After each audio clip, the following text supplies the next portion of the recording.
menika minangkani pamundhutan daripun Gus Wi, Mbak. Gus Wi menika nggih. Gus menika wis ngarani tokoh agama nggih tau. Gus Wi menika dalemipun endi? Daerah Kendal. Nah, nggih dalemipun wah kaya Arjuna kae. Wilujeng dalu derek ngungon lumantar live streaming ugi derek memuji mugi padukuhan Lipuh Bonorejo Kragilan lan Sumur Muling Hulu Rejo Lendah Kulon Progo nggih ngadani merti dukuhan nek kono ngarani merti dukuhan mugi dados lantaran padukuhan ingkang tebih saking balak caket dateng kawilujengan ayom-ayem tentrem kemurahan rezeki baldatun toyibatun waraubun hobur gemah ripah loh jinawi toto titi tetem katoto larjo matur bangun Allah Akbar.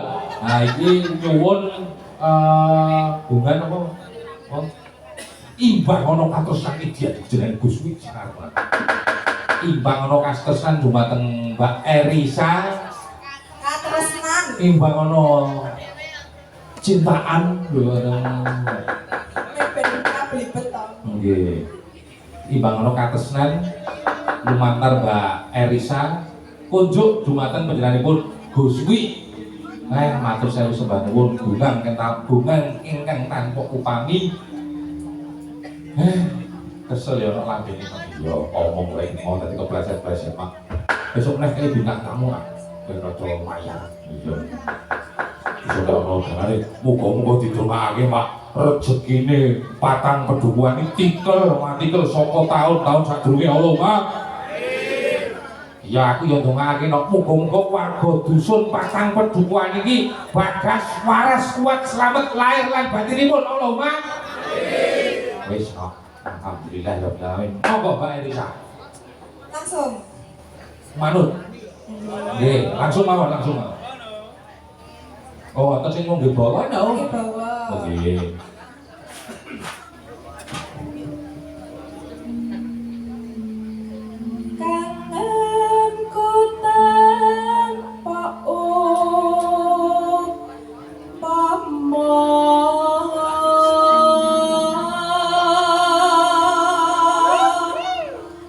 Yang tiada batas. Mangsiamu hanya tadi terengeng hati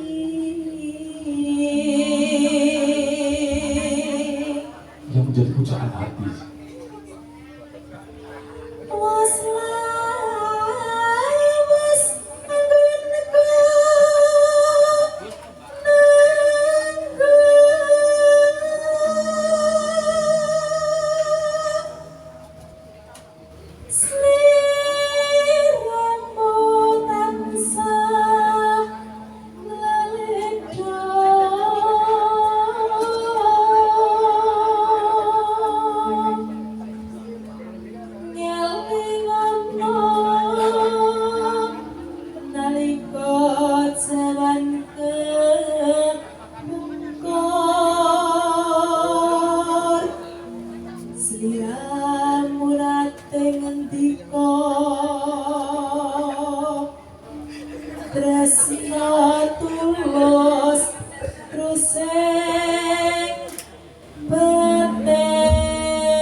Bojone no iya Pak aku salaman karo bojone kok mabuk lombok lho lah petani lombok kaya pedes ya pedes ning sing wedok lambene pedes sing lanang tangane sing pedes iki ketok nek wong lanang kalane ketok wong iki ireng kuruan kok sing karon kuwi sing karon ireng kuwi ora mergo kalah karo sing wedok Pak lha niku kuwi mergo kanker bakal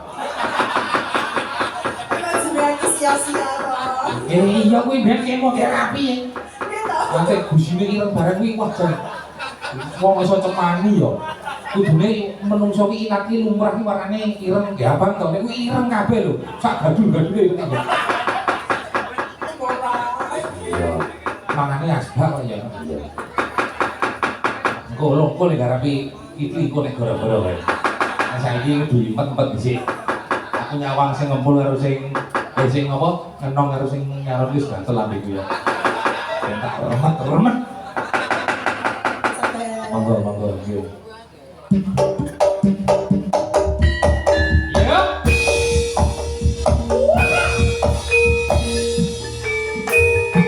ya asore Honda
matur sembah nuwun.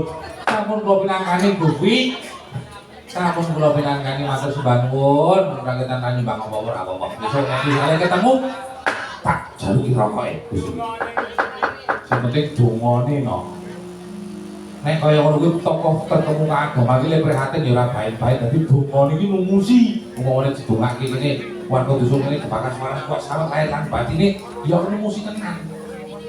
Ngono yo Mak. Rasa dhewe pengarep-arep apa-apa. Awak dhewe iki wong seni. Seni kuwi mau yen dituku kuwi larang, ning yen dijaluk diwenekke ta, ora lucu ta? Seni iki larang no. Engko nek wis ana label, misale sing ngundang kuwi saka pihak dinas, mesti wis ana label lho semene 10 juta. Misale 50 juta tekane 1 juta. Ning nek misale awak dhewe minangka dadi dalang, ditekani karo wong aku biyen tau ngalami soalé. Ditekani karo piantun Bantul Kidul wono aku rene bukti jenenge bapak-bapak kuwi mau matur karo aku, Pak. Kula riyen nanti diujar kali bapake panjenengan menawi anak kula menika supit, kula badhe nanggap Pak Sutono Hadi Sugito. Ning rene Pak Sutono Hadi Sugito sampun kondur wonten ing pangayunan wonten sedo wonten ing dadi swarga jati. Kula menika mboten gadah arta menapa-menapa, kula badhe ngundang panjenengan Bos Putih Mas. Ya ora apa-apa nek awak dhewe mayang tombok sound system wayang gamelan sinden yoga awak dhewe tombok ning bar kuwi dijone karo sing gawe urip. Awak dhewe ora iso nyumbang nganggo dhuwit, lek nyumbang nganggo tenaga, nganggo kepinteran, nganggo jasa. Ngono ya, Pak. Seni iki selamanya ora dirgani nganggo dhuwit kok ya, Pak. Iya, Pak. Yo, saiki minangkani penyuwunanipun Bapak Dukuh. Apa makwa? Neng, kembang rawe, sing nyuwun sapa? Hah? Sing neng duit? Sapa yang neng duit? Oh iya. Beneripun aku Pak Dukuh sing wis WA aku, Pak Teguh. Pak Teguh nyuwun langgam rengu. Wong nggih. Jane tak tibake goro-goro no ning limbukan kuwi nek ping tekan jam 12:30 kok kurang pas, dadi kok dipaske jam 1 kek terusake lakon ya no. Iya. Yo benerane Mbak Indah, Supotinya.